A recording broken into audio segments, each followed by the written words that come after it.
Well, for years, it was mostly men who applied to medical school in South Dakota.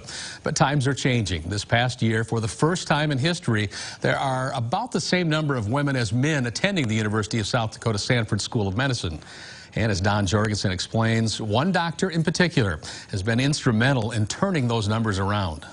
So like if this were Mo's, we'd be looking at Chandler Jansen is really focused this year. That's because she is finishing up her last year of med school at the University of South Dakota Sanford School of Medicine. For really as long as I can remember, kind of medicine was what I wanted to do. Can't really always explain why, but I just always felt that draw to medicine. Stephanie Kazi is a third-year med student. I kind of got my exposure to healthcare working in a nursing home in high school, and that's kind of where I saw the need for, caring individuals in medicine, and I decided that that was how I wanted to spend my time and kind of devote myself to a career in medicine. Both are part of what appears to be an upward trend in South Dakota, women entering the medical field to become doctors. For more than 6 decades, enrollment at USD Sanford School of Medicine had been dominated by men. In fact, in all the graduating classes seen here, most of the students were men. But the women were not applying to medical school.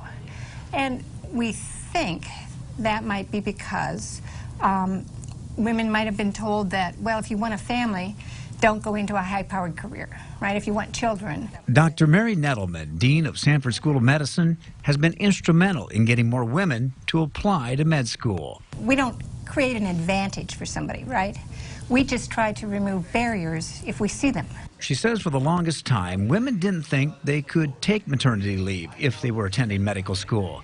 Dr. Nettleman introduced several programs to help young women become doctors.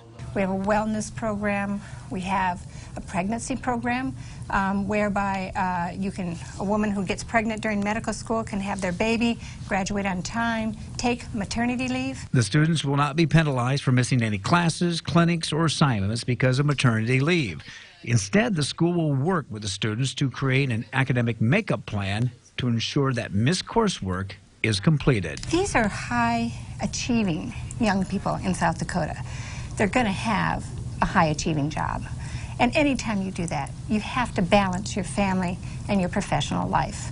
And it's just as important to do that as a physician, as being a school teacher, as being any one of the professions. It's something you just have to do. So we did that, and now the class is about 48% women.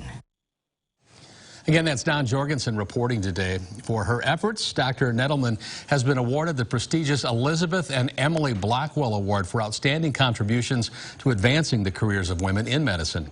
The award is only given to one doctor in the entire country.